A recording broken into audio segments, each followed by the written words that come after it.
Umaga po Okay. sa ating lahat, especially po yung mga nandito at yung mga naka-online. Welcome po tayo sa gawain ng Panginoon. Masaya po ba ang lahat? Amen! Nakuha po lagi tayo masaya sa piling ng Panginoon. Ayan po. Ay, nandiyan ko po si Sister Irene para po sa pagbasa ng unang first scripture reading.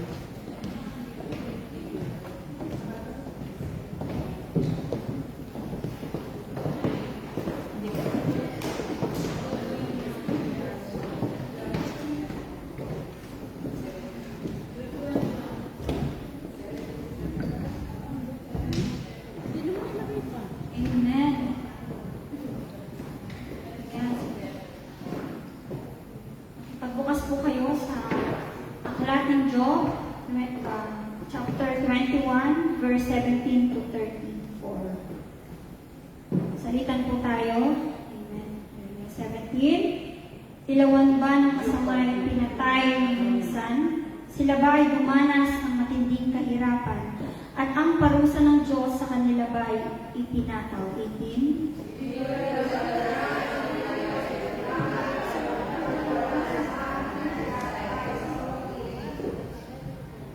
Sinasabi ninyo ang anak ay pinaparusahan dahil sa sala ng kanyang magulang.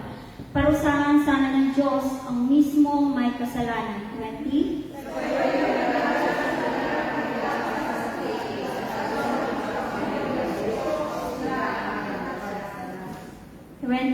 Kapag ang isang tao ay binawian ng buhay, ano pang pakialam niya sa pamilyang naiwan? 22.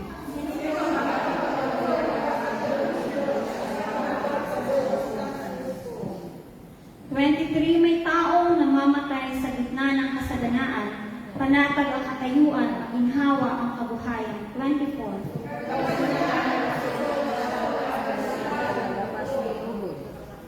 Mayroon namang namamatay sa kahirapan, ni hindi nakalasap kahit kaunting kaligayahan. 26.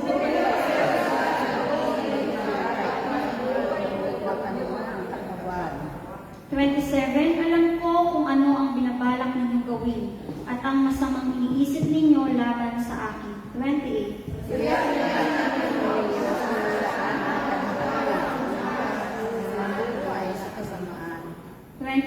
Hindi ba ninyo naitatanong sa mga manlalakbay, mga ulat nila ay hindi ba ninyo pinaniniwalaan? 30.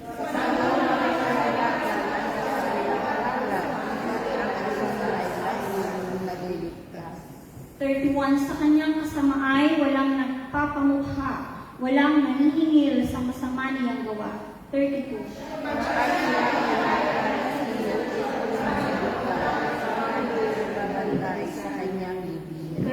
Napakaraming sa kanya'y maghahatid sa libing, pati lupang hihiga niya sa kanya ay malambing. 34, sabay-sabay po tayo. Hindi pag-aani, hindi walang kuluhan, pagkat lahat ng sagot ninyo ay pawang kasinungalingan. Amen. Ang Diyos ang magdagdag ng pagpapala sa pagkabasa ng kanyang banal na salita. Tayo po ay manalangin. Amen. Hallelujah. Makilang Diyos na makapangyarihan. Nasamba, pinupuri at pinasasalamatan ka namin, O God, sa oras na ito, Panginoon. Fill us with your Holy Spirit, Panginoon, O God. We invite the Holy Spirit in this place, Panginoon, O God, na ikaw ang manguna sa gawain namin tonight, Panginoon, mula umpisa hanggang matapos ito, O God. At adalangin namin, Panginoon, O God, ang mga bawat isa, Panginoon, O God, na Lord, pakalinisin mo kami, Panginoon. Linisin mo ang aming mga puso, ang aming isipan, Panginoon, O God, na kami ay haharap sa iyo, Panginoon, O God. Magpupuri sa iyo, Panginoon, O God, na malinis, Panginoon, walang daladalang anumang, Panginoon, mga baggages na makakapag-hinder, Panginoon, para kami, Lord, ay maibigay namin sa iyo ang pinakamataas na papuri, Panginoon, O God.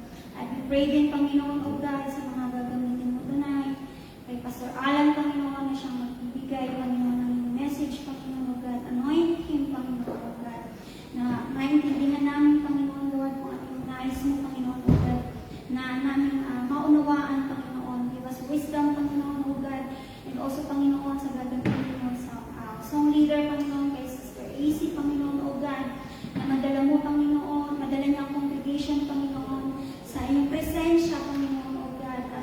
tunay, Lord, na ikaw ang aming maitaas, Panginoon, O God. Salamat, Panginoon, na kami, Lord, ay patuloy mo, Panginoon, O God, na sinasamahan.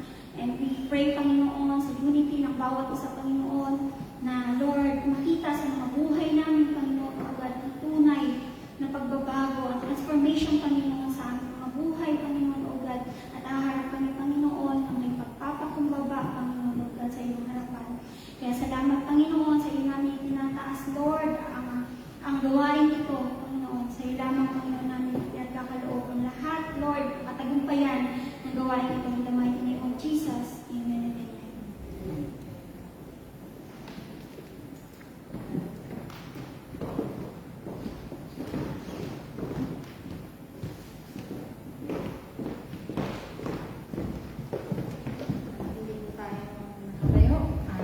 Pagbukas po kayo sa akin sa 1:1:1-3. Nang pasimula ay naroon na ang salita ay kasama ng Diyos, ang salita ay ang Diyos. 2. Nilikha ang lahat ng bagay sa pamamagitan niya at walang anumang nalikha ang hindi sa pamamagitan niya, ang nalikha. 4.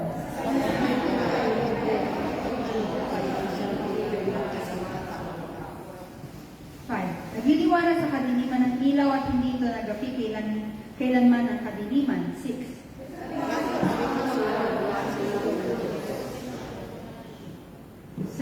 Upang magpatotoo sa mga tao ang patungkol sa ilaw at upang ang lahat ay sumampalataya dito. 8. Hindi siya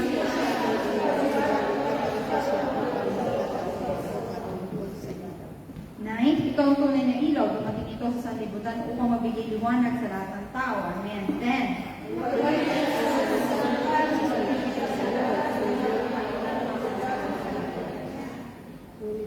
12. Subalit ang lahat ng tumanggap at sumasampalataya sa Kanya ay binigyan niya ng karapatang maging mga anak ng Diyos. 13.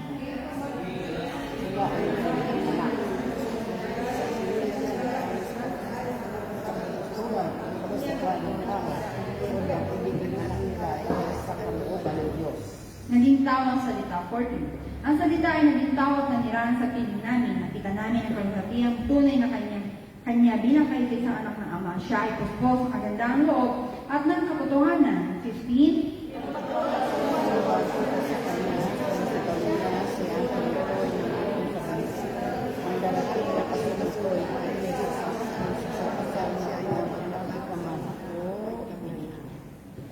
Dahil siya'y puspos ng pag-ibig, naranasan natin ang masaganang kagandahan loob ng Diyos, dumating ang kautusan sa amin sa pamamagitan ni Moises. Ngunit sa pamamagitan naman ni Jesucristo ay dumating kagandahan loob at katotohanan. Sabay-sabay po tayo sa 18. Kaya lang may wala pang taong nakakita sa Diyos, ngunit siya ay pinakilala kayo sa isang Diyos na lubos na minamahal ng Ama. Ang Diyos ang magpala ng pagkabasa ng kanyang banal na salita.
Hello.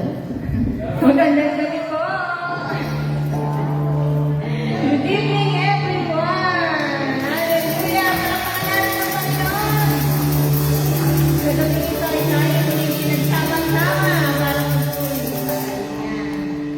Are you ready to sing and dance for the Lord? Amen. Kahit di masyadong magaling kumanta or sumayaw. Basta ang tinitingnan ng Panginoon, yung pusong masayang nagpupuri sa Kanya. Amen? Okay, before that, I want to read to you what is said in Psalm 95:1-2. Come, let For joy to the Lord, let us shout aloud to the rock of our salvation. Let us stand before Him with thanksgiving and exalt Him with the music. With music and song. Amen. Alright, tonight we will celebrate because our Redeemer lives forever.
Siya ang tumutulong sa atin sa lahat ng oras. Thank you, Jesus.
be glorified in Jesus' name. Amen.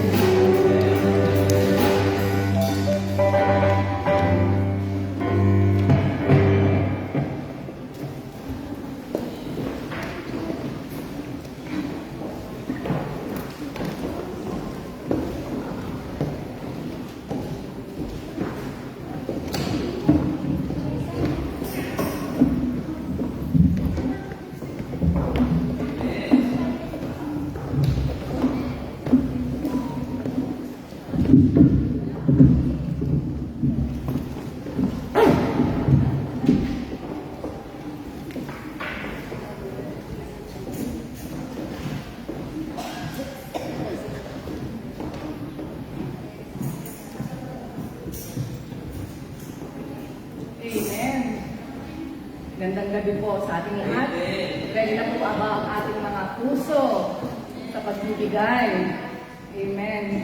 So, I just want to share with you an article that I read about tithing. The title is, There is Incredible Power in Tithing.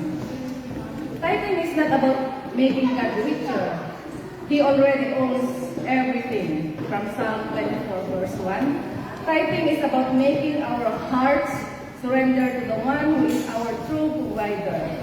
Every time you faithfully give back to God, you declare that your trust is not on your salary, it's not on your paycheck, it's not on your business, your bank account, but in the Lord alone. Amen. The power of tithing is not found in the man itself.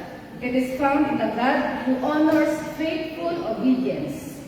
A tither may face financial challenges, difficult seasons, and unexpected needs, but God's promise remains.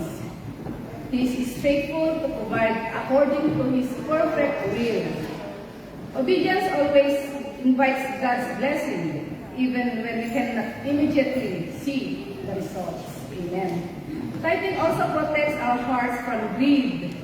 It reminds us that every blessing comes from God and that we are only stewards of what He has entrusted to us.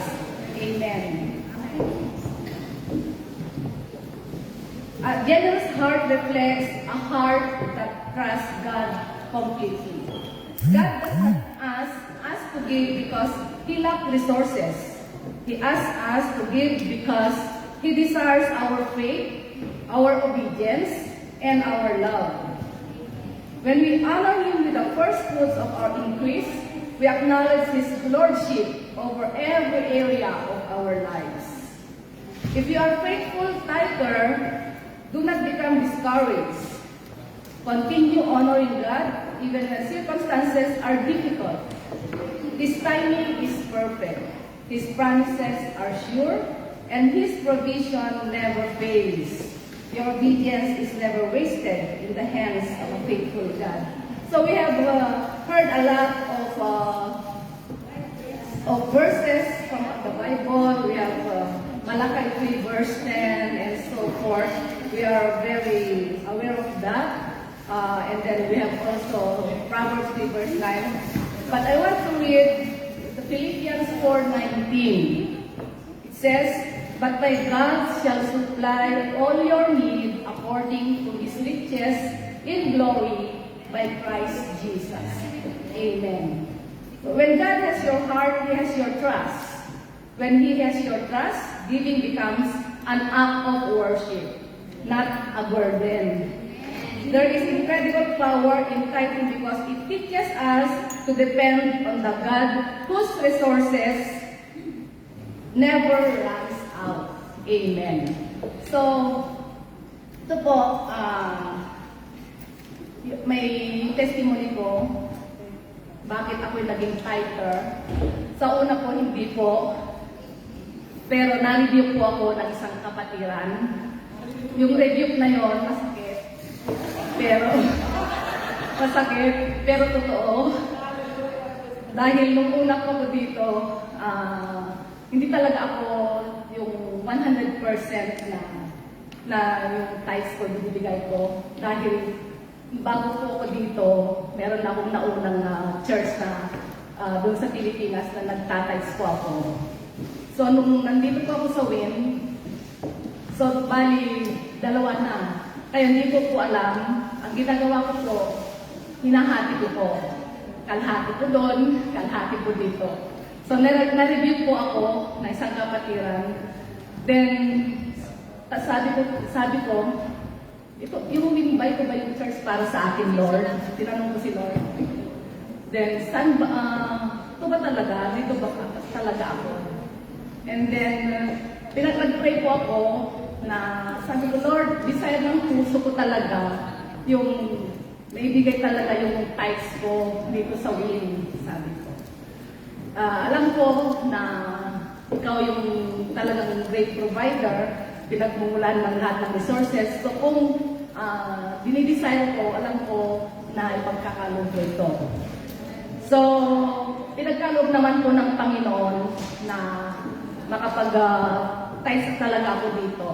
So, mula noon po, may mga favor si Lord, kaya ako'y nakapag-tithes na dito. Yung salary ko po dito, ito po yung tithes ko dito sa WIN.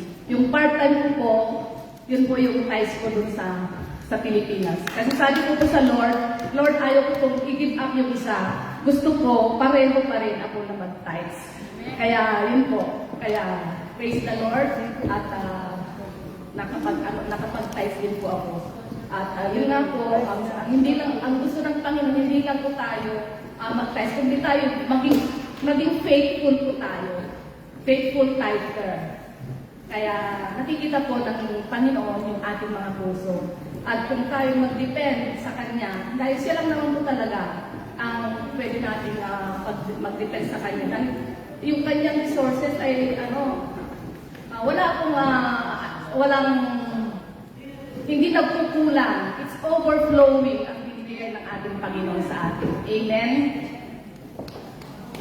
Meron po tayong intermission, sis ay.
Taas po natin ang ating mga kamay. Panginoong Yesus, pinupuri, pinasasalamatan ka namin sa aming tithes and offerings na ito. Panginoong God, ikaw nga po, Panginoong Yesus, ang aming Diyos na source ng lahat, Panginoon, na nag-uumapaw ang iyong provision sa bawat buhay namin.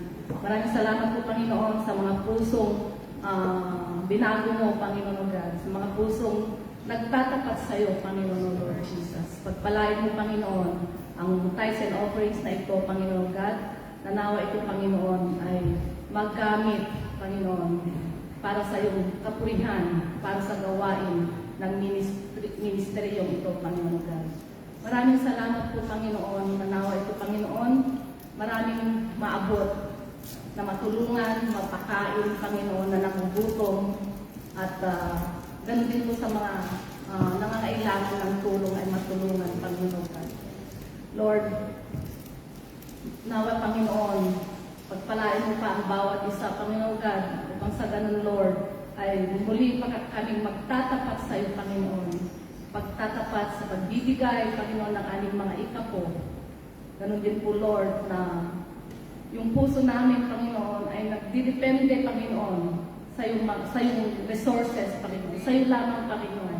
Hindi po kami nagdidepende, Panginoon, sa aming kalakasan, sa aming mga sahod, kundi sa iyo lamang, Panginoon. Sa iyong provision lang, Panginoon. Kaya, Lord, maraming salamat sa umapaw na iyong pagpapala sa bawat isa, Panginoon. At pagpalain mo ang ministry na ito, Panginoon. At ang mga naaabot ng kapehan na ito sa Pilipinas, Panginoon God. Kaya Lord, maraming salamat, Panginoon, sa iyong papuri at salamat at pagsamba sa dakilang pangalan ni Jesus na aming Panginoon.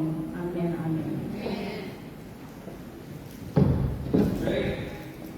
Lord, we thank you for tonight, and we thank you because you are the good shepherd. You are our true pastor.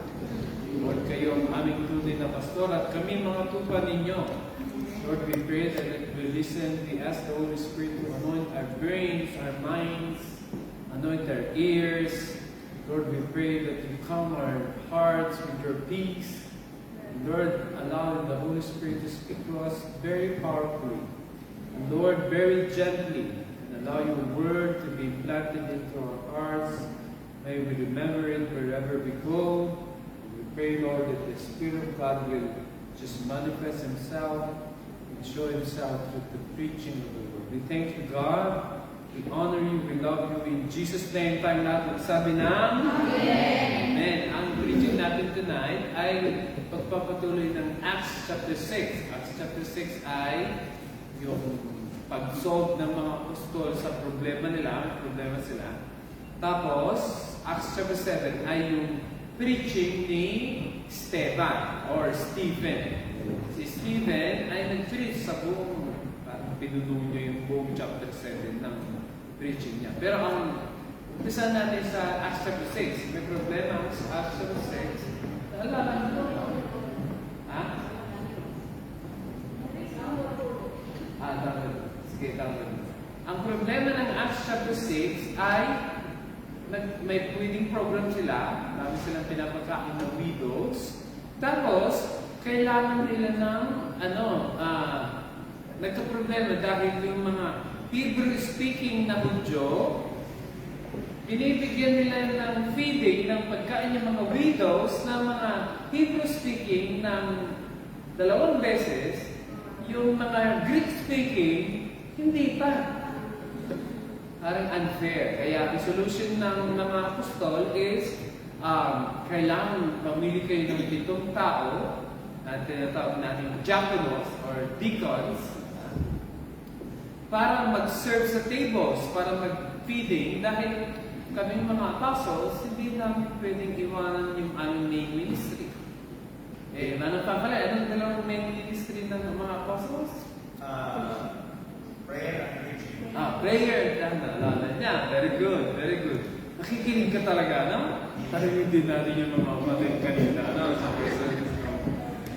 Prayer and preaching. Dalawa ang main ministry ng mga apostles. Ang sabi ng apostles, hindi kami pwedeng mag-serve ng tables, meaning, hindi namin pwedeng iwanan itong pinagkatiwala sa amin ng Lord, prayer, at preaching para mag-serve. Naiintindihan nyo na, hindi ibig sabihin naman na ang mga apostol ay mas mataas yung trabaho nila. Ang ibig sabihin nun, may kanyang tayong assignment. Pagka yung assignment mo, ang gagawin ko, baka hindi ko maayos yung pinapagawa ng Diyos sa akin. Maliwanag ba yun, Ate? Pag ginawa ko yung pinapagawa ng Diyos sa iyo, at pinapagawa ng Diyos sa iyo ng worship lead, at nakita lang pa ako sa trabaho mo, kaysa makialam ako sa preaching ko, baka hindi ko maayos yung preaching ko. Hindi niyo ba yun? Ang ganun din. Kunwari akong nilasan ng Diyos mag-preach. Gusto mo mag-preach? Yung prayer mo, hindi ka makakapag-pray eh. Ako nga, nakukulangan pa ako ng prayer. Ang dami-dami kong time mag-pray. Ikaw, puro ka sa trabaho. Tapos gusto mo ikaw mag-pray? Napalitan mo ako. Kung kaya mong isakripisyo yung ginagawa ko sa prayer, pwede mo akong palitan. Pero habang mas mataas ang level ng prayer life ko at fasting life ko, huwag mo akong papalitan. Dahil ikaw ang pipitikin ko. Kasi kaya ko yan. Hindi ko sabihin, ako may assignment doon. Magkakaiba tayo ng assignments. Papalit, mag-worship lead, magtugtog ng gitara. Kukunin yung assignment ko. Pastor, bakit ayaw magbigay yung assignment mo? Dahil hindi mo kaya ibigay yung sakripisyo binigay ko na binibigay ko sa Lord para maka-operate ako sa level na ito. Basta nag-ayabang ka, hindi ko. May dahilan bakit tinawag ito na pastor. May dahilan bakit member ka. Tama ka. Hindi tayo. Hindi, pare-parehas tayo sa Lord. Equal. Ibig sabihin ng equal, walang mataas mas mababa. Pero iba-ibang trabaho. Iba-ibang ministry. Hindi lahat pastor. Kaya pag hindi pastor, huwag mo tatahan ng pastor. No? Dahil naiinis yung totoong pastor. Dahil hindi marami ang pastor. Dapat isa lang. Hindi, tama lang na sa mga members natin. Ilan naman ang mga churches. Dito si Pastor Club, Pastor Melody, Pastor Yanday. Pero huwag naman lahat tayo ay pastor. Wala nang makikinig. Dahil tayo sabay mag-preach, wala ko po. Hindi, merong naka-assign. Hindi ibig sabihin nun, dahil ako ay pastor, ako pinakamataas. That's a wrong thinking. Dahil sa Diyos, para-parehas tayo. Now, sabihin natin na itong ministry ng preaching ay kakaiba. Kakaiba dahil, imagine ako ang kukuha ng 45 minutes kung sa isang oras. Mas mahaba pa sa praise and worship. Yung aking preaching, mahaba, di ba? Itong na si Regine Ann, pagka naduduling na siya sa pagka kaisa 50 minutes na ako. Natatakot lang siya mag-ganyan eh. Sisermo lang ko siya eh. Pero, tapos na. Yung sabihin ng kapatid, iba-iba yung assignment. Nagkano itong may dalawa silang requirement para sa diakono. Una ay dapat may good moral character, may good character. Tapos pangalawa, puspos ng Holy Spirit. Tapos merong godly wisdom. Di ba? Ano ang trabaho nila ulit? Diakonos? Feeding ministry. Dahil yung mga widows, nagkaroon ng problema sa feeding sa widows. Yung mga Hebrew speaking, nakadalawa ng kain. Yung mga Greek speaking, minsan wala pa. It's unfair. Diba? Unfair. Kaya kailangan, yung kinuha nilang mga diakonos, Stephanos, 7 yon, sila lahat ay mga Greek speaking. Palagay niyo, bakit ang pinili na diakonos ay Greek speaking? Yun ang di pinapakain. Dapat sila ang i-prioritize ngayon. Hindi ibig sabihin na doble ang kakainin ng Greek speaking, kundi dapat equal. Hindi yung di pa nakakakain yung iba, nakasyawan ka na.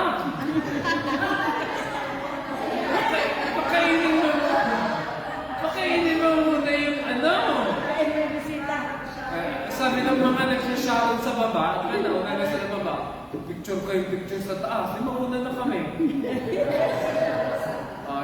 hindi. Dapat merong hintayan. Yun ang kapatid, di ba? Kapatid. Ganun ba kayo sa bahay niyo nung kayo mga malilit pa? Dapat sabay-sabay kakain. Dahil kung ang magkakapatid ay 4, hahatiin yung itlog sa 4, di ba? Naintindihan niyo? Sa panahon namin. Ewan ko, panahon namin ni Ate Janet. Siguro hindi yung panahon. Pero sa panahon namin noon, may ulam, hindi ka pwedeng wala doon. Pag wala ka doon, wala ka ng ulam. Maliwanag ba yun? Maliwanag ba yun, Sister Ann? Ganun naman sa panahon namin. Kaya dapat sabay-sabay. Dapat tatawakin kayo naglalaro. Tawagin mo nga! Sabihin mo, mamaya na lang maglaro. Kasi sabay-sabay kami kakain. Dahil pag dinivide yun, at wala ka doon, wala ka ng pagkain. Amen. Ito ang ibig sabihin. Kailangan yung may hintayan, ano? Kaya ang in-appoint nila ay yung mga Greek-speaking. Yung mga nagsasalita ng Grego o Aramaic ang gusto kong gamitin. Ngayon, nasolve na nila. Si Stephen ang number 1 na napili nila sa 7. Yung diakonos, ang ibig sabihin ng diakonos or deacon ay wala nyo. Anong word sa English ng ano? Iba ang elder. Ang elder ay presbyteros, diba? Ang diakonos ay deacon. Ibig sabihin ay servant. Sa church natin, walang special na deacon. Meron nagsuggest sa akin, sabi ni isang brother, so, dapat ang excited natin na deacon si Ate Baby dahil nagsiserve daw siya sa first or second. So, hindi, dapat maraming deacon. Dahil si Ate Baby, hindi naman naglalakad ng table dito sa gitna. Si Ate Baby, hindi naman naghahakot ng mga instrumento pabalik o pabukas. So, iba-iba ang diakonos dito, yung function ng diakonos. Iba-ibang taga-bukas ng pintuan, taga-close ng gate, taga-latag ng, ano pangalan niya? Ng table, ng instrumento, iba din ang taga-luto. Palakpakan naman natin mga taga-luto. Amen! Kung bakit special ang palakpak ng taga-luto? Ang hindi po malakpak, huwag kumain.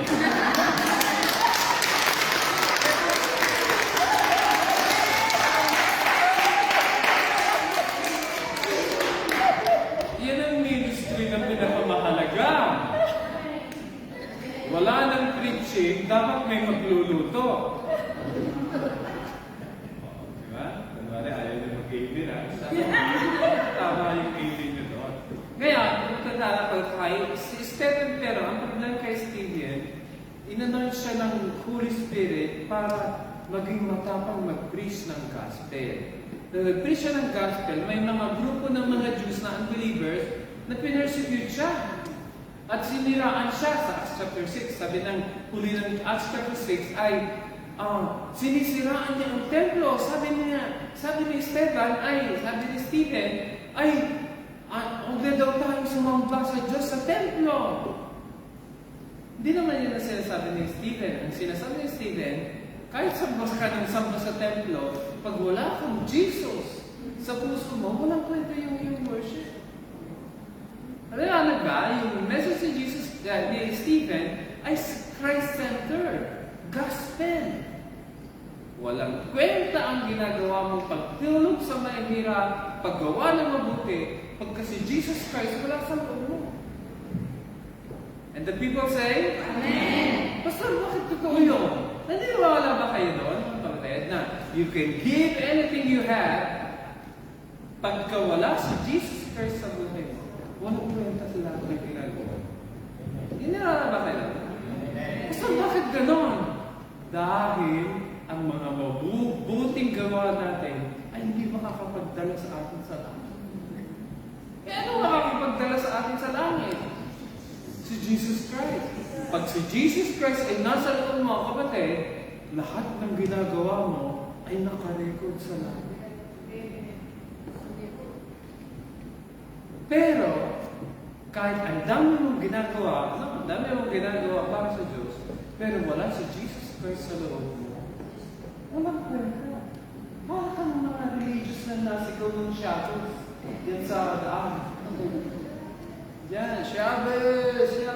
Ang ganda ng batuin eh. Gusto kong sigawan sila kapatid ng isang ganito. Sila, Buddha? Lisok ba Shabbat? Sila, Buddha? Kasi bago magtrabaho ng Shabbat, di ba? Pag ang lakas-lakas ng sigaw mo, Shabbos! Di ba trabaho yan? Sabi ng bago magtrabaho sa Shabbat.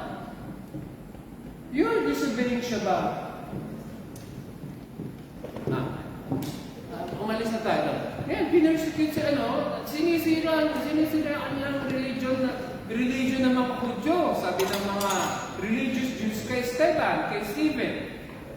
Pero habang sinisiraan siya, ang Korean ng chapter 6, si Stephen, diakonos na Stephen, nagliliwanag ang mukha ng parang isang angel.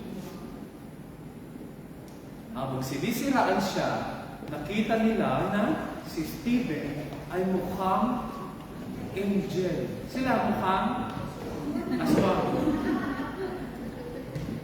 Nakita yung difference, no? Nagliliwanag ang glory ng God sa mukha ni Stephen, samantalang sila, ang ginagawa nila, sinisiraan lang nila ng sinisiraan si Stephen. Kaya papasok niya na tayo sa chapter 7. So chapter 7 naman, nag-umpisa nang mag-preach si Stephen. Si Stephen, ang preaching niya is, mahati, I think sa 4 na bagay. Lord, I hope maalala pa. Una, si Abraham. Si Abraham ay galing sa Mesopotamia at tinawag siya ng Diyos sa lugar na hindi chosen land. Di ba? Saan ba ang chosen land? Saan ang Mesopotamia?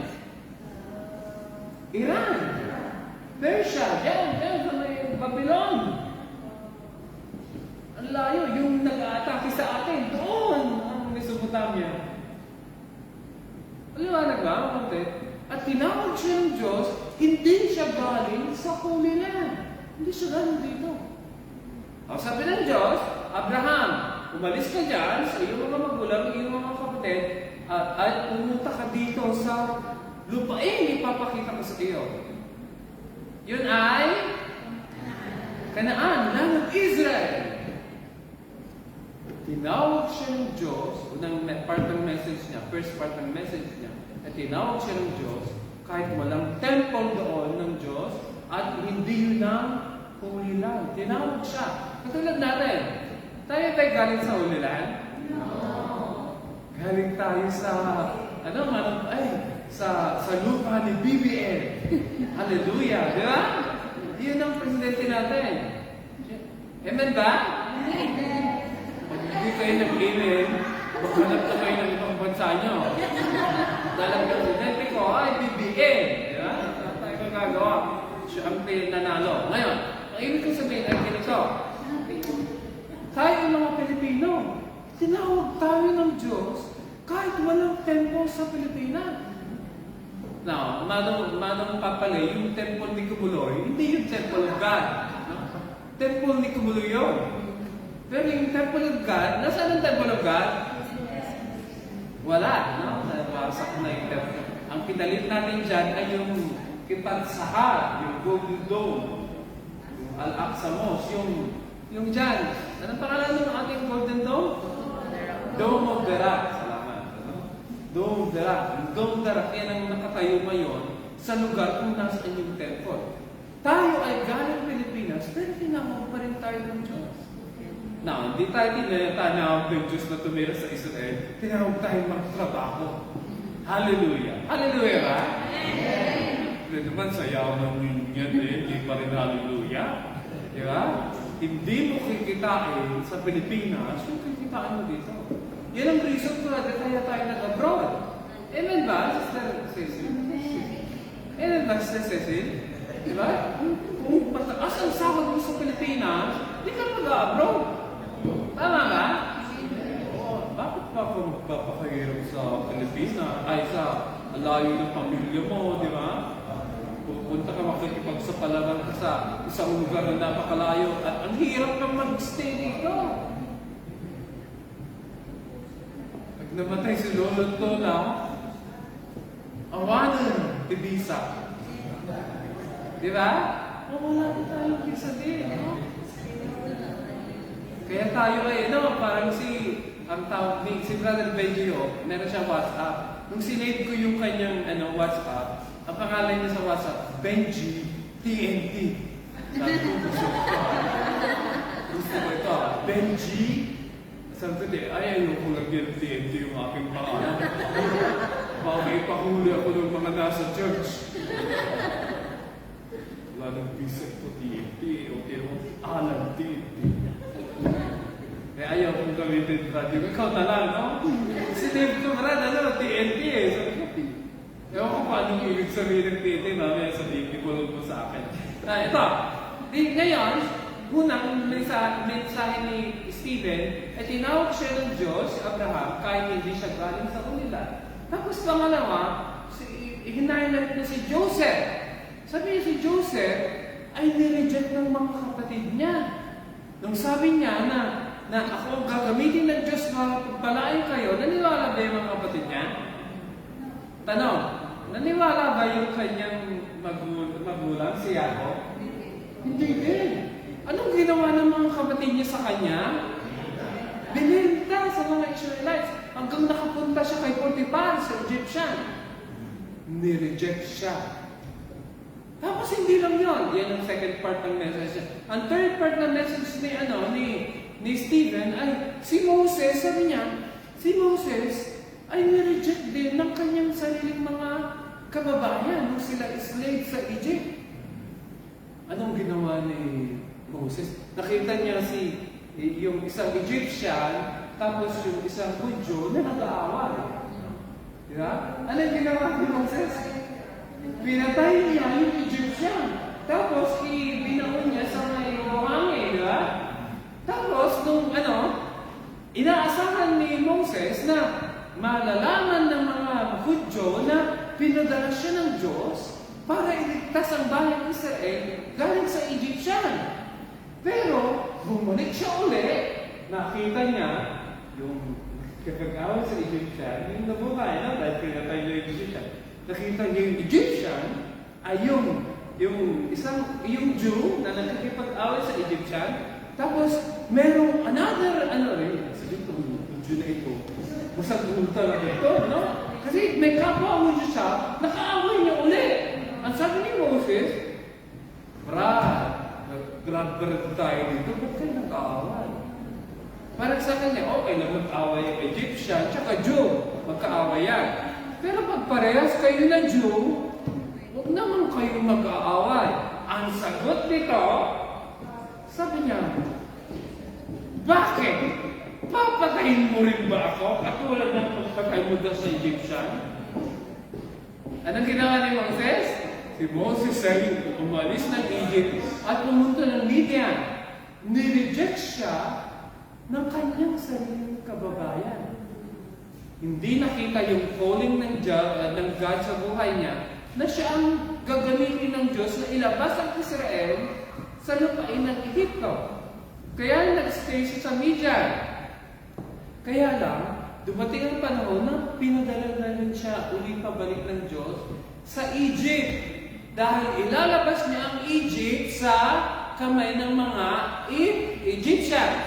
Nung nakalabas na sila, cut the story short, nandyan na sila sa Horeb, sa may Jordan. Nandyan na sila sa wilderness.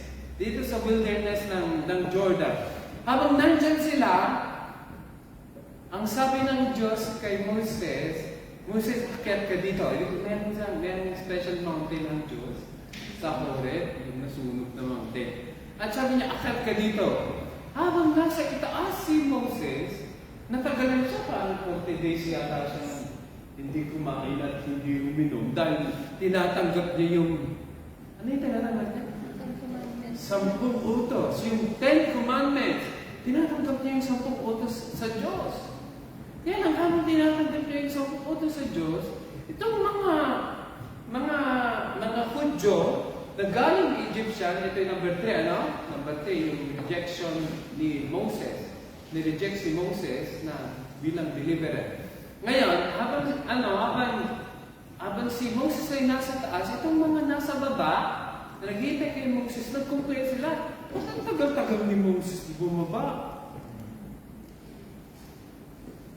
Di natin alam kung ano nang nangyari kay Manang Kristal. Di natin alam kung ano nang nangyari kay Moses. Kaya sabi nila kay Aaron, igawa mo kami ng Diyos.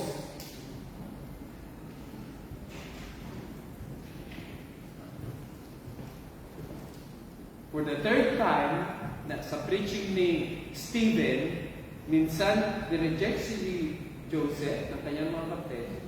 Tapos isa pa, nireject si Moses ng bayang Israel nung representative yung kaaway ng Egyptian na pinatay, diba? Tapos, again, nireject uli si Moses, yung leadership ni Moses, nung nanghingi sila, Manang Gemma, ng another God. Hindi namin alam kung anong nangyari kay Moses. Hindi namin alam kung babalik na siya o hindi. Kasi natagalan si Moses sa pagbaba, di ba? Na stay siya ng ayaw siyang pababain ng Diyos doon sa Horeb. Ngayon, ang sabi ng mga tao kay Aaron, gawa mo kami ng Diyos.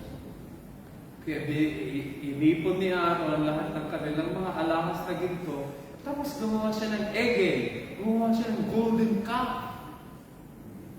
Egel sahar. Gumawa siya.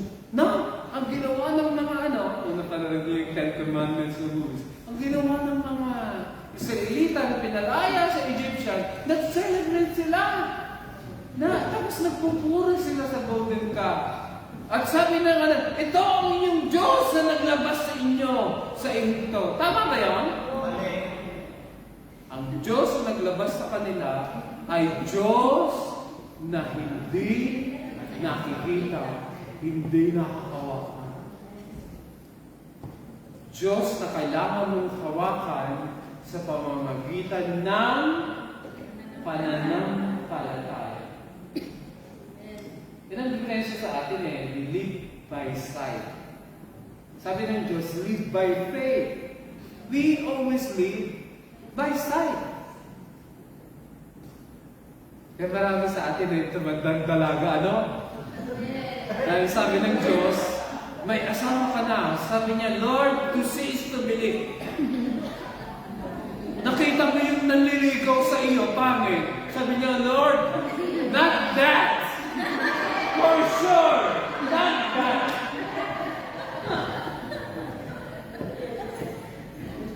Nakita mo yung isang born again. Sabi mo, Lord, be faithful, not that. Kasi meron kang sariling preconception We always live by faith. I think, Pastor Melody, live by faith. Nung pinakasalan niya ako, mahirap na tao kapatid. Kararating ko lang sa Israel. Ako'y volunteer visa. Wala akong sahod. Naliligaw ako sa kanya, sinagot niya ako. Ano siya, Hindi, I'm sorry. Hindi, kasi kung ako si Melody, hindi ko sasagutin yung sarili ko. Walang trabaho. Pastor daw. Alam niya sa Batangas, ang pastor, walang pera. Kaya nung magpapakasal siya sa akin, sigurado ka na ba dyan? Kasi tama yung mga relatives niya, Sister Lloyd. Wala talagang pera ang pastor. Naniniwala siya sa akin, Melody, pag ako pinakasalan mo, magiging millionaire ka. Kung kunang, niniwala ka kay Alan. Kasi yung natin, I think she lived by faith. Sabi niya siguro ito may takot sa Diyos at pangit. Walang ibang kakagusto dito. Solo ko ito. Yan ang sabi ng nanay ko sa tatay ko. Sabi ko, Nay, bakit mo nagustuhan sa tatay? Sabi mo, pangit. Kung makita ko ang tatay mo, pangit. Pag gwapo yan, di marami ka nang mag-aagawan. Pangit. walang magkakagusto. Solo ko siya. Sabi ko, magaling talaga yung nanay ko. Imagine ang payo, pag pinakasalan ng nanay ko ay mukhang gestone. Hindi, ang dami ng karibahan. Di ba? Wala akong mukhang gestone. Wala ako, di ba?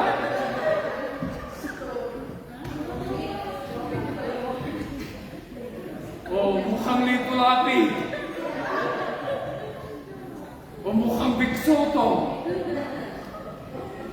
Hindi, ang pinili ng tatay ko, ang nanay ko, nagpalo siya sa advice ni Andrew E. Umanap ka ng pangit.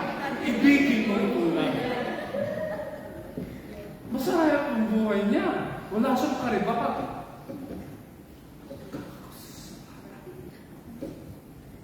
Si tatay, palaging yun yung gasto siya. Sa Maynila nagtatrabaho, si nanay at kami mga anak, taga-Pangasinan. Safe na safe ang nanay ko sa tatay ko. May peace of mind. Hallelujah. Walang magkakagusto sa asawa ko. Akin siya. At sabi ang nanay ko, mabuti lang, alam mo anak, mahal na mahal ako ng tatay niya. Sabi ko, paano niya alam na mahal na mahal ako? Kahit kalabi, kahit dampi, hindi niya ako sinaktan.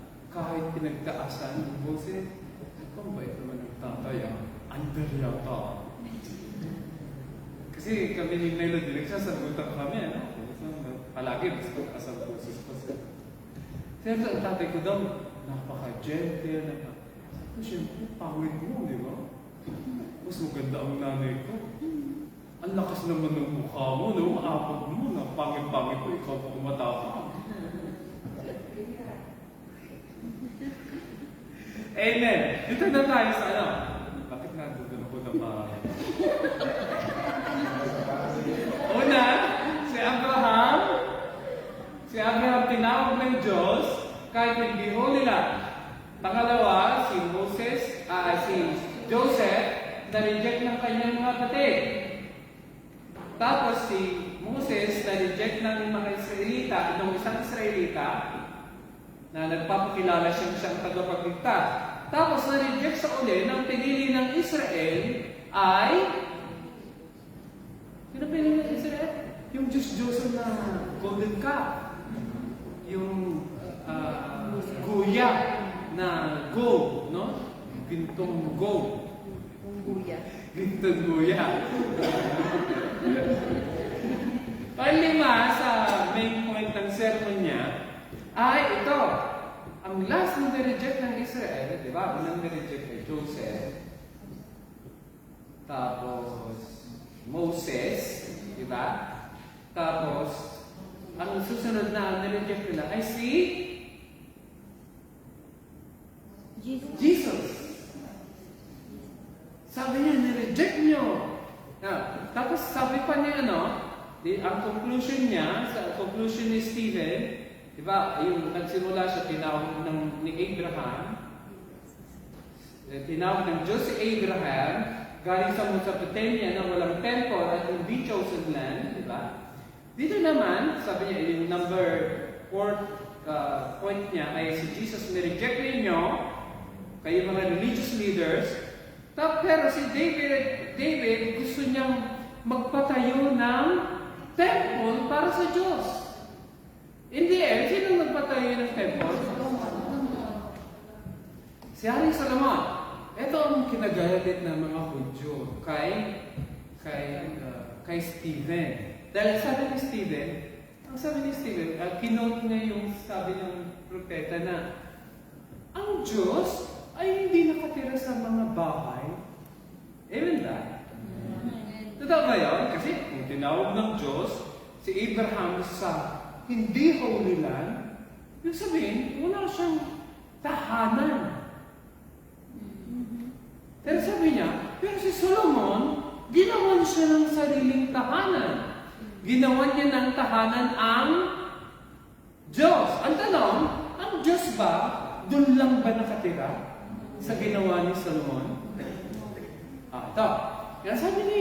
Ang sabi ni Stephen, kinote niya yung mga propeta na God doesn't live in houses made with human hands. Kaya gusto ko yung kanta natin kanina.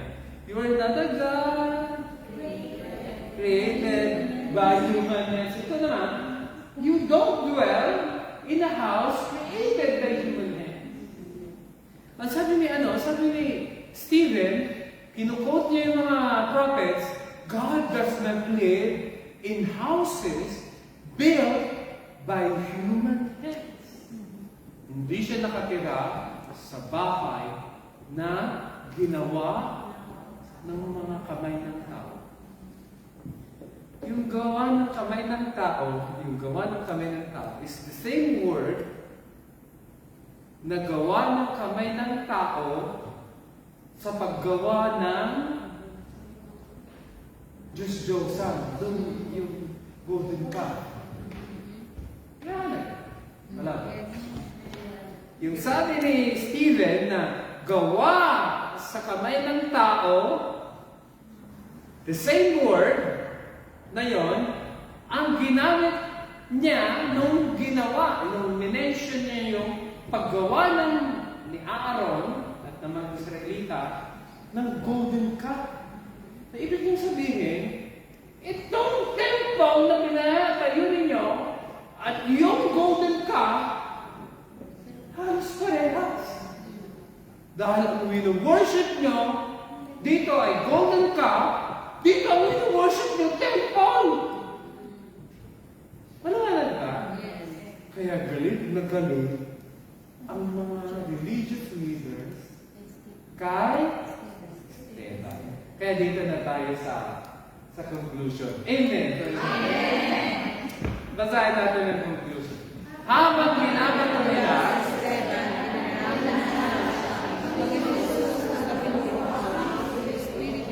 sa likod at sumigaw ng malakas.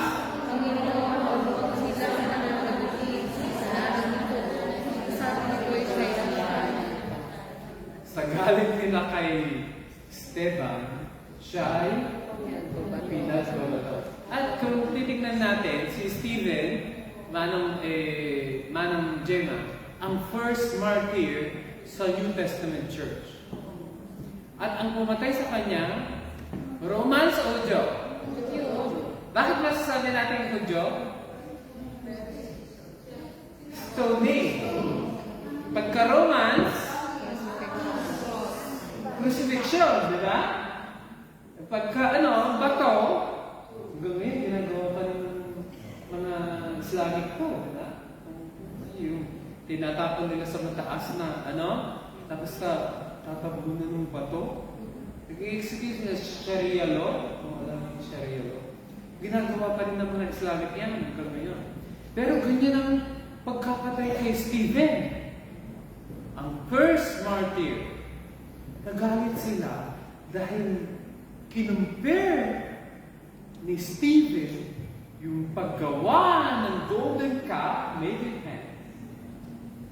Sabi na, the same lang yung paggawa ng made in golden calf, the same din na yung house of God na sinasabi ninyo na binild ni Haring Solomon is also made by human hands. Sabi, parang in-equate niya lang. Anong point niya? Ang totoong worship ay through Jesus Christ. Hindi dahil sa lugar na in as much pinagpala tayo ng Lord dahil nandito tayo. Pinagpala ba tayo dahil nandito tayo sa Pilipinas? Kapatid, bakit sasabihin kung pinagpala ka? This is where it happened. This is where it will end. It will not end in America, in as much as I love Pastor Purdy in New York. It will not end in Davao, in as much as I love Duterte, Manong Papale. It will not end there. It will not end any place in this world. Only in Jerusalem.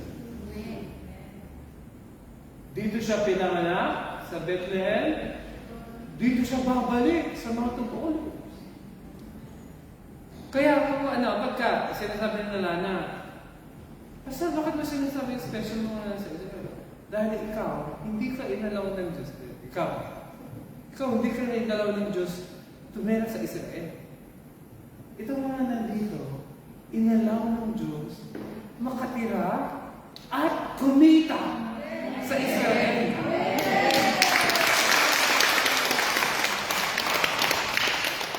Alam niyo na, para sa akin, place is not significant. Ang mahalaga ay meron kang Jesus. Kunwari, nandito ka pa sa Jerusalem, pero wala ka namang Jesus. I think, ako magkwenta.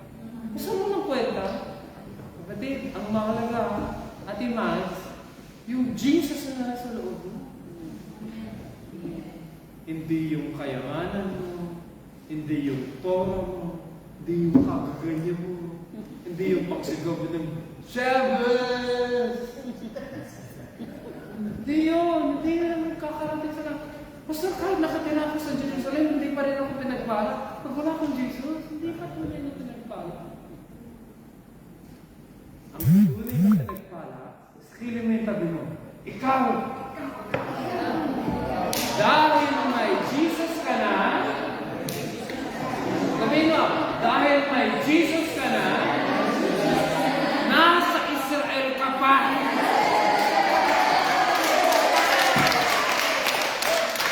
Basta bakit ka naniniwala sa ganun? Imagine, this is where it began, and this is going, ito din ang ending natin. Kahit hindi ka makakakita ng lugar kung saan nag-umpisa, doon matatapos ang kwento. At ito mga kapatid, I hope matatapos ang kwento. Ang gagawin ni Jesus Christ na headquarters ay hindi Davao, hindi New York, at hindi Manila. Saan? Jerusalem. Mga kapatid, kaya lahat ng property dito, pati libingan sa Mount of Olives, ay 1 million shekels. Imagine, di ka malilibig sa Mount of Olives kung wala kang 1 million. Kasi iniisip ng mga Hudyo, doon darating ang Misaya. Doon nga darating ang Misaya. Wala naman siya pakialam sa iyo. Naintindihan niyo yung sabihin? Di ba lahat naman na, pag dadating si Jesus Christ, kaya ko mabuti, pag dadating si Jesus Christ, lahat ng may Jesus, at lahat ng walang Jesus, muling mabubuhay. Alam niyo ba yan? Yung mga may Jesus, pupunta kay Jesus. Yung mga walang Jesus, saan pupunta? Pansinin niya, pagka sinabi natin resurrection, bibigyan tayo ng Diyos ng bagong katawan. Di ba ito yung lumang katawan? Sabihin mo, ito yung lumang katawan. Itong lumang katawan na ito, nakukulubot, nakakalto, di ba? Natutuling, no? Tumatanda, pumuputi ang buhok, kaya nagla-blond na lang, di ba? Ito, di ba? Tumatanda tayo. Yung resurrection body, 30 years old ka. Imagine, babalik ka sa 30 years old. Ito mukhang 50, di ba? 50 ito. Babalik ako ng 30, kago na rin ako doon. Pero, medyo guwapo pa rin ako konti. Hindi kasi pangit ngayon, ano?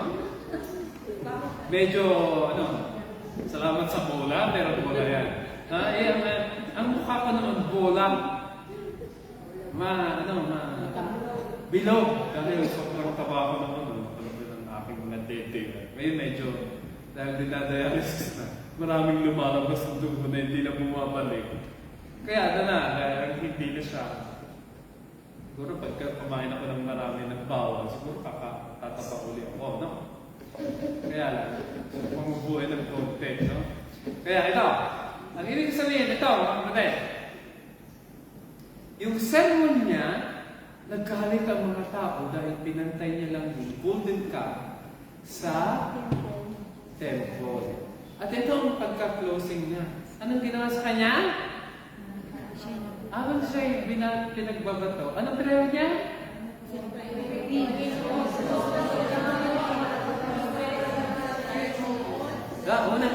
Unang prayer niya, sabi niya, Lord, uwi na ako, Lord. Di ba? Bago yan, may nakita siya, di ba? Nakita nakita niya ang Lord, nakita niya ang open heaven, tapos may nakita siyang vision na si Jesus ay nakatayo. Bakit siya nakatayo, Ate Janet? I-welcome na siya. Alam niyo ba, pagka i-welcome ang presidente, ano ang gagawin ng mga sundalo? Hindi pa nga nakupo yung mga yan, di ba? Patalsigin sila ng presidente, no? Pagka nandiyan ang presidente, di ba nahingal? Di ba? Parang, talagang At tumayo na si Jesus, no? Ready na siya para dun sa first marking ng New Testament. Kaya sabi niya, Lord, ipinapasa-ubayan ko na sa inyo ang aking spirit. Kasi hindi lang siya, nag-end doon. Sabi niya, Lord, huwag niyo sila panabutin. Di ba? Parang Jesus, Kaya sabi ni Jesus, Lord, patawarin niyo sila.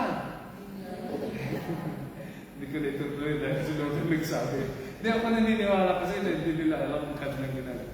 Bakit ni Jesus? Hindi nila yung plano. Plano ko yan. Ibig sabihin, hindi naman talaga ako mamamatay dahil sa kanila. I can only die because I will offer myself to people. Pero sabi ni Stephen, sabi niya, Lord, huwag niyo ilista ito sa pangalan nila. Ibig sabihin, Lord, patawarin niyo sila. Ano kapatid? Kung yan ang prayer ni Jesus Christ, forgive them. Kung ito ang prayer ni Stephen, forgive them. Ang tanong, sasagutin ba ng Diyos? Kaya naniniwala ko mga kapatid, doon sa mga nagpapako kay Jesus Christ, makikita natin sila sa langit. Pastor, bakit mo nasasabi yun? Sabi niya, Lord, patawarin mo sila. Hindi pa kikinggan ng Diyos yun? Ito, mamamatay na yung lingkod niya, tumayo na nga siya di ba? Sasalubungin niya yung Esteban. Sabi niya, Lord, huwag mo silang panagutin. Dahil yung grace of God, nandun pa rin. Papatayin na yung tao. Papatayin na si Jesus Christ. Ang lumalabas pa rin sa buhay, sa bibig niya. Grace, love, forgiveness. Si Stephen ganun din. Dinibati niya sila. Meron siyang 5-point sermon na pahiya yung mga kaya pinagbabato siya. Sa huling hiniwa, ang prayer niya, Lord, patawarin niyo sila. Ang title ng preaching ko tonight, The Holy Spirit Anoints Preaching. Pinakinggan ng mga religious leaders yung kanyang preaching. Hindi sila naniwala, pinatay nila yung nag-preach, pero meron akong hope. One of these days, yung mga akala nating nasa Bible na kintrabida, kasama natin sa langit. Basta bakit? Dahil si Jesus, as si Stephen mismo, ang nag-pray para sa kanila. Kung tayo, yung mga pinag-pray natin ay ililigtas ng Diyos, yung mga ito ba kaya? Ano lang Well, kung si Jesus ay pinatawad yung mga pumatay sa Kanya, palagi kong kailangan i-qualify dahil wala namang pwedeng pumatay kay Jesus. Ano mo ba yan sa Jason? Hindi pwedeng patayin si Jesus. Nobody can kill Jesus. Sir Irene, unless heaven would allow it. At dahil si Jesus mismo, Sister Rose ang nag-alay ng kanyang buhay, pwedeng mamatay si Jesus. Pero unless na i-alay niya ang buhay niya, hindi mo siya makapatay. Kasi ilang beses na siyang pinatay Ate Gwen. Nung siya ay 2 years old dyan sa Bethlehem, pinapapatay na siya ni Herodes. Hindi nga, nagtago nga si Nagtago nga si Jose. At saka yung Holy Family sa Egypt. inintay nilang mamatay yung governor dito. Dahil inaabangan nila yung hari. Sino yung hari, Sister Jo, na pinanganak sa Bethlehem? Gusto nila patayin si Jesus Christ before His time. Minsan, namamara siya. Gusto ng gusto ng mga tao na itakahal siyang hari. Ayaw ni Jesus Christ. Dahil pag nakita siyang hari ng mga Hudyo, ay papatayin siya on that time. Umalis lang siya. Na parang walang nangyari. Sa harapan nila, maglakad lang siya. Parang walang nangyari. Kasi bakit? Sabi niya, hindi ko pa panahon before. Hindi pa ako mamamatay. Hindi pa ito yung panahon na iaalay ko ang buhay ko para maligtas ang sanlibutan. Pero nung dumating na yung time, yung perfect time, sabi ni Apostle Paul, ay binigay niyo ang kanyang buhay. At bago siya mamatay, ang last prayer niya is, Father, forgive me. Kahit na sa kamatayan na nila, itong dalawang saints na ito, isa ay ang Diyos na nagkatamang tao, si Jesus. Yung isa ay isang alagad, si Stephen, isang diakono, isang deacon. Sa huling hininga ng kanilang buhay, inisipan nila is one soul for Jesus Christ. Tarawarin mo sila, maligtas sila, makasama ko sila sa akin. Hindi sila mapahang. Ibig sabihin, very clear yung utak nila. Ang nasa utak nila, Ate Man, ay Great Commission. Ang gusto na magawa, yung mission. Ano ba ang mission ng Diyos? Ang lahat ng tao ay hindi mapahama, kundi magkaroon ng buhay na kaligtasan. At kahit balik-baliktad din natin ang kapatid ng Bible, ito ang mission ng Diyos sa ibabaw ng mundo. Jesus Christ namatay sa cross upang tayo iligtas sa ating mga kasalanan. Si Stephen, ang last prayer niya, Lord, huwag niyong panagutin itong mga tao. Ibig sabihin, i-acquit niyo sila, patawarin niyo sila. Buti nga lang, hindi niya dinagdagan na hindi nila alam ang kanilang ginagawa. Kasi siya, pwede ko siya i-criticize dahil siya ay disciple na. Si Lord, di ko pwede ma-criticize. Pero sabi niya, ni Jesus, hindi nila alam. They're just fulfilling yung pagkasulat. Naisulat na ako'y mamamatay at ako'y magdurusa para sa sangkatauhan at sila yung tumutupad ng script. Entiendan niyo ba? Na parang actors lang yung nandun sa cross. Dahil ang kwento ay, Father, hindi naman talaga nila ako mapapatay. Ako lang ang kayang mag-alay ng sarili kong buhay para sa kanila. Kaya lahat ng pangyayaring ito ay kagagawan ko. Pag hindi ako mag-alay ng buhay ko, hindi nila ako mapapatay. Parang script nga, no? Parang acting. Dahil para kay Jesus, tapos na yung redemption.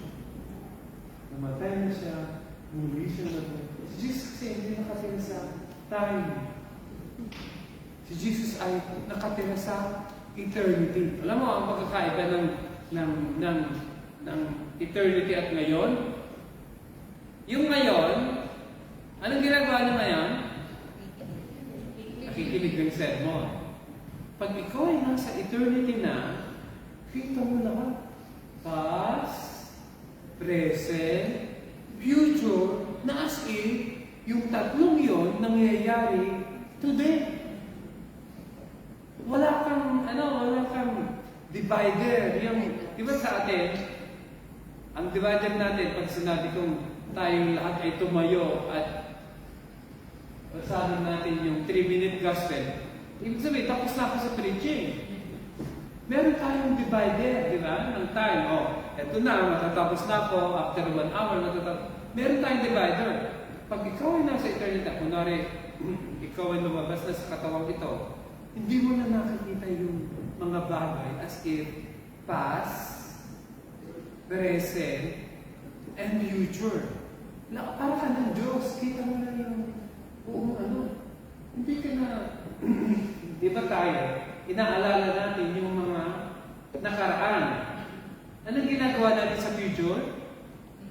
Ini-imagine natin, di ba? Ano sa yung future, di ba? Tapos nakatira tayo sa present, sa pagkasalukuyan. Ito yung totoo natin. Ito yung reality. Sa second life, yung ulama ba, yung paglabas mo dito sa lamang ikaw, ano ba sabi? Kita mo lahat ng future. Past, present, hindi ka na mananagilit kung anong mangyayari. Kita-kita mo na. Wala ka pa doon, pero alam mo nang mangyayari. Hindi na limited yung mind mo sa ngayon. Pag ikay lumabas dito, iba na ang ano mo. Iba na ang pananaw mo. Kaya, huwag kayong maniwala na kinakausap ko ito yung patay. Dahil yung patay, nasa langit na. Kaya, gusto ko ng ito, last na. Si Emmanuel, sabi ko, Emmanuel, pagka ako'y namatay at gusto mo akong pasyalan sa Emikratae, alam mo yun, di ba? Yung sa Emikratae, nalindingan. Oo, alam ko. Sabi niya, pag gusto mo lang, hindi kita in-expect na pumunta sa pagtut ko. Sabi niya, di mo naman na alam, di ba? Hindi ko alam. Hindi ko na alam yun. Kasi, di mo na alam yun dahil ikaw ay ano eh. Di ba? Yung kanta, nagmula sa lupa, magbabalik ng pusa. Ay, ibig sabihin, lupa, wala na. Kaya huwag niyong kakausapin ng patay na, Pastor, kumusta ka?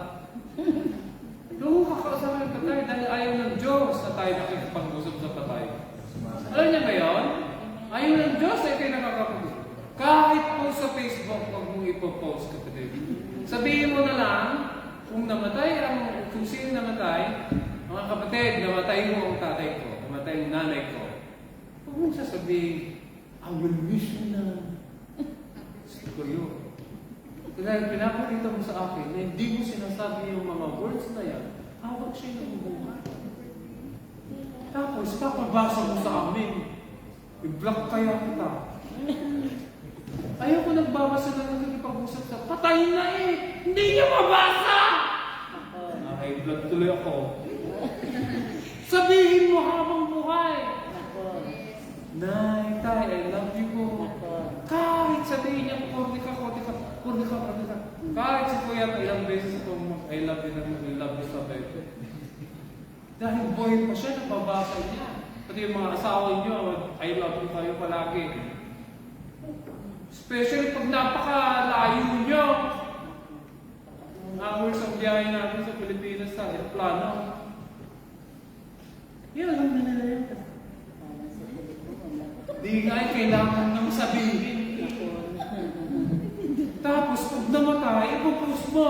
Block kaya kita. Basta hindi ko kasi nasabi. Bungo lang. Tapos kami pababasahin mo, hindi na mabasa ng asawa mo. Yung loved one mo, habang buhay, kailangan na mabasa. Huwag kang magbuko sa Facebook pagpatay. Itong mga, mga member na itong mga mulala, like them, like me, I miss you. Dapat sabihin mo, ibaba mo yan, gagalit kita ito. Ayaw ko makikipag-usap sa patay. Wala sa lahat, ayaw ng Diyos na makikipag-usap tayo sa patay. Ang kausapin mo, buhay! Okay na. Lord, ay sabi mo, tayo, sorry. Kainin mo sorry mo. Humingi ka ng tawad habang buhay. Alam niya pa, makaka-respond pa siya, maiibsan pa yung sama ng loob niya. Hindi yung mamamatay siya sa sama ng loob dahil sa pagmumura mo sa kanya. Dahil ikaw ang nagpapadala. Umagmura kayo ng gas. Bato-bato sa langit. Ang matamaan mo bukuhan. Diba? Hindi. Kasi bakit nandyan tayo ulit? Huwag kayo magpupost sa Facebook. Buti na lang hindi ko kayo pinakala. Pero ayaw kong makikita na nakikipag-usap kayo sa patay. Saan bakit? Ayaw lang ng Bible. Gusto niya, hanapin ko sa Bible. Hanapin ko sa Bible yung huwag makipag-usap sa patay. I-post ko sa first and second service para makita ninyo. Ayaw ng Diyos ko na. Pangalawa, walang kwenta yung pag-post mo. Hindi na niya nababasa. Hindi na niya malalaman. Ang pinakamahalaga, kapatid, buhay. Habang buhay, usapin mo ng usapin. Habang buhay, sabihin mo na lahat ng gusto mong sabihin. Si Kuya Yoma, dahil sa lahat ng physical condition ko, alam ko malapit na ako doon sa finish line. Palagi kong sinasabi kay Kuya, meron akong favorite na song na palagi kong dinededicate kay Kuya. Alam niyo kung kanina may awit, ang may awit ay si Barry Manilow. This one will never stand, they'll never understand. I don't even sing it well, I try but I just can't. But I sing it every night, and I fight to hide the things. Cause this one's for you, this one's for you, this one's for you, wherever you are. To say the things I should have said, the things that you should know. This one's for all the love we once knew. And I hope that I could just one more time sing, this one's for you. Palagi kong silisan kay Kuya. So, sabi ko, Kuya, hindi ko alam kung makakabalik pa ako. Dinadayalis ako eh. Hindi ko alam kung makakabalik pa ako sa TV. But this one's for you. At hindi ko sinasabi, huwag ko kayo ipapadala ko sasabihin ko kay Melody, huwag ko ipatay na. Sinisend ko ngayon habang buhay pa. Sabi ko sa Kuya, Kuya, I love you. More than words can say. Kasi siya na lang natitirang kamag-anak ko kadugo. Nanay ko, tatay ko, si nanay nasa langit, for sure. Si tatay, sa impyerno. So, sobra ka namang mag-judge. I hope nakapagsisi siya dahil siya yung alam mo mga kapatid. Na-stroke sa linggo. Sa kakainom ng gin. Igunggunang. I hope nakapag-repeat na repent siya nung siya yung nasa deathbed. Malamang naman ang tinatawag niya, si San Miguel. San Miguel.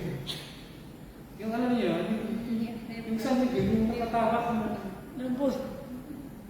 Alam niyo, may picture yun sa Inegral, yung nakatabak. Yun yung San Miguel. Yung nakatapak sa Satan, yun yung San Miguel. Yun ang Diyos niya. I hope nag-repent siya. Hindi ko alam. Pero for sure, pag ang tinatawag niya, Sister Jo ay si San Miguel, hindi ko siya makakapiling sa love. That's my standings. No? Imagine, hindi ko na siya, 2 years old pa lang ako kung siya ay namatay. Tapos hindi ko siya nakapunta ng langit. Hindi ko pa rin siya makikita sa langit. Ayaw ko naman pumasyon sa impyerno. Siya na lang doon. Bakit pa ako pupunta doon? Ayaw ko pumunta doon. Ate Janet, ikaw gusto mo?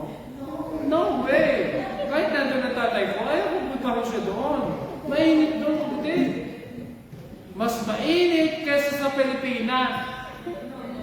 Amen. Kaya, oras na, Lord, we thank you dahil napakabuti niyo sa buhay namin. Lord, we thank you dahil binigyan niyo kami ng privilege na magsabi ng I love you sa mga members of the family namin na buhay. Lord, salamat Lord dahil hindi namin hihintayin. Napatay na sila sa Facebook namin ipopost na I miss you.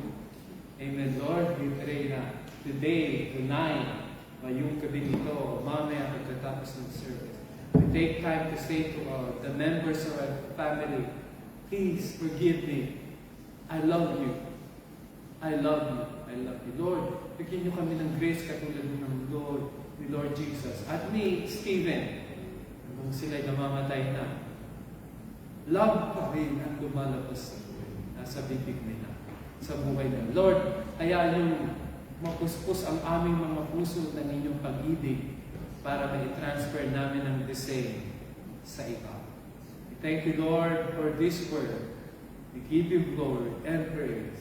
In Jesus' name. Tayo lang magsabi ng tayo lang ay tumayo para sa ating 3-minute gospel.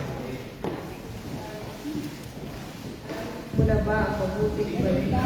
Ang mabuting balita ay tungkol kay Jesus, pinako sa krus dahil sa ating mga kasalanan. Siya'y namatay, hindi nabuhay mula sa kamatayan. Ang sino ang maniwala sa mabuting balita nito ay maliligtas. Subalit bago natin paniwalaan ang mabuting balita, kailangan muna natin kinalanin sa ating mga sarili na tayo ay makasalanan. Ang sabi ng Biblia, lahat ng tao ay makasalanan. Bakit ang lahat ng tao ay makasalanan? Ang unang tao si Adan nakagawa ng kasalanan dahil sa pagkain ng bunga ng puno ng sabi ng Diyos ay huwag maingin. Ito ang puno ng kaalaman tungkol sa mabuti at masama. Sinuway ni Adan ang utos ng Diyos at siya ay nagkasala. At dahil ang lahat ng tao ay nagbula, kaya dahil ang lahat ay bilang ng kasalanan. May apat na katibayan na ikaw ay makasalanan. Una, ang pagkatakot ay resulta ng kasalanan, kaya kung ikaw may takot, ikaw ay makasalanan. Ikalawa, pagkating may resulta ng kasalanan, kaya kung ikaw ay namumuhi, ikaw ay makasalanan. Ikatlo, ang pagkayapa na resulta ng kasalanan, kaya kung may paghirap sa iyong buhay, ikaw ay makasalanan. Kaapat, ang kamatayan na resulta ng kasalanan, na lahat ay sigurado mamatay pagdating ng panahon. Ang taong makasalanan hindi na nagtatapos sa kamatayan dahil sa pagkatakot, pagkamuhi at mga paghihirap. Siya ay tatapon at parurusahan sa impyerno. Ang sabi ng Biblia, ang impyerno ay isang lugar na kapag minsan ka napunta doon ay hindi ka na makakalabas pa. Ito ang destinasyon ng taong makasalanan. Siya ay hatulan at tatapon sa impyerno para sa walang hanggang paghihirap. Paano tayo nakakaiwas sa ganitong destinasyon? Una sa lahat, ang ating mga kasalanan ay dapat magpatawad dahil kabayaran ng kasalanan ay kamatayan. Kaya kailangan mamatay para sa ating mga kasalanan ay magpatawad. Subalit tayo lahat ay nagmula kay Adan, walang pwede mamatay isa man sa ating upang tayo ligtas. Dahil lahat ng tao ay makasalanan. Kaya si Jesus ay naparito dito sa daigdig na hindi nagmula kay Adan. Siya ay pinanganak na matuwid, walang pangit na kasalanan, ipinagbigay sa pamamagitan ng Espiritu Santo, pinanganak sa pamamagitan ng Birheng Maria. Siya ay pinako sa krus at namatay para sa kapatawaran ng ating mga kasalanan. Kaya kung nananampalataya ka sa mabuting balita tungkol kay Jesus, ikaw ay pagkakawain at ililigtas. Pagsisihan mo ang kasalanan at tanggapin si Jesus sa iyong puso at ikaw ay pagkakawain at ililigtas kung maniniwala ka sa kamatayan at sa pagpupulong ng Jesus para sa iyo.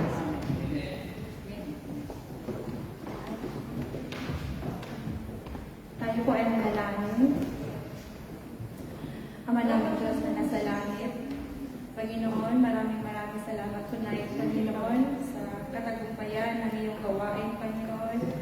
Salamat, Lord, sa limang word tonight na na-receive, Panginoon, Ama. Salamat, Ama, dahil meron ka rin Jesus sa aming mga buhay. Salamat, Lord, sa cross ng Kalbaryo, Panginoon. Salamat, Lord, sa kapatawaran ng aming mga kasalanan. Salamat, Panginoon, Ama, sa pag-ibig mo sa amin, Panginoon, Ama.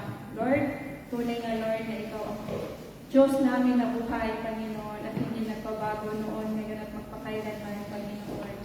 And salamat din, Panginoon, sa buhay ng aming pastor, na sinasabi mo, Panginoon. Salamat, Lord God, patuloy namin, Lord God, na tinataas, Panginoon, ang buhay niya, Panginoon. Patuloy namin tinataas ang kagalingan, Panginoon, ang kanyang buhay, Panginoon. Kasama ang kanyang pamilya, Panginoon, Ama. Salamat, Panginoon. Ikaw ang Diyos, Panginoon, na nagpapagaling, Panginoon, Ama. Kaya, Lord, ini-entrust namin siya sa inyo. And salamat po, Panginoon, sa mga kapatiran, Panginoon, na narito, Panginoon, Ama. Lord, tinataas ko rin po, Panginoon, ang bawat puso ng bawat isa, Panginoon. Ano man yun, Lord, ang kanilang kahilingan, Panginoon. Kayo po ang magtugon, Panginoon. Kayo po ang dinggin mo, Panginoon, ang bawat panalangin ng bawat isa, Panginoon, Ama. Salamat po, Panginoon, sa gabi ito, Panginoon, Ama. Naway, Lord, lalabas kami sa tahanan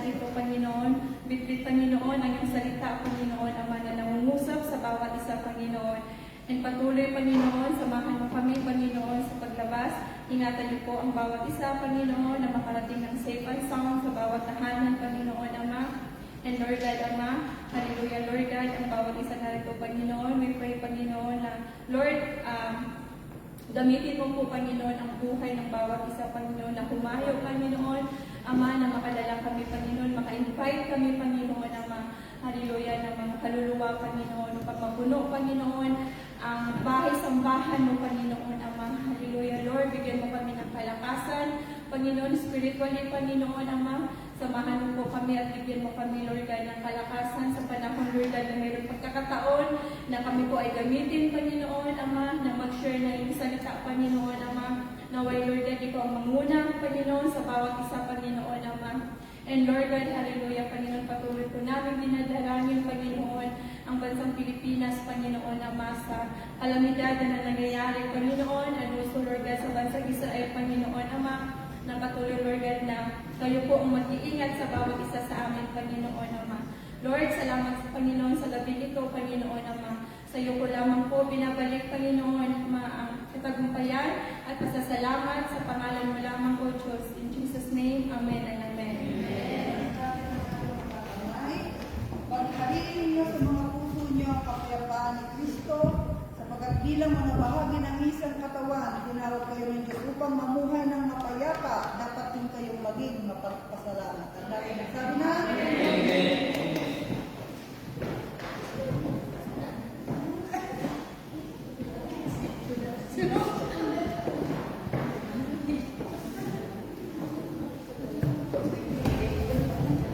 Amen. Announcement. Next month, August, July. Ate Janet Depra, kung sino pong nakakaalam. Yes, she's going to preach on first service. That's on August 15. August 15, Ate Janet Depra. Amen. And again, School of Workers open pa rin po, mga kapatid, for batch 37. So sa mga hindi pa po nakakapagso at may mga kaibigan kayo na gustong mag-aral ng Bible, it's free, mga kapatid. Ganun din po sa mga naka-online. Mag-message lang po kayo sa mga cluster group or even dito sa online na nagaganap right now. So batch 37, open na po siya for August. So sa mga gusto po na makakilala nyo, mga kapatid. Amen. And let's continue praying for the complete healing ni Pastor Alan. Let's continue praying, and ganun din, let's continue praying na makapagdala tayo itong mga vacant seats or mga chairs natin na makapag-invite tayo na madala natin kay Jesus, hindi lang sa simbahan, kundi madala natin, ganun din ang ating mga pamilya and sa ating mga employers, na isama natin sila sa ating mga panalangin. Amen.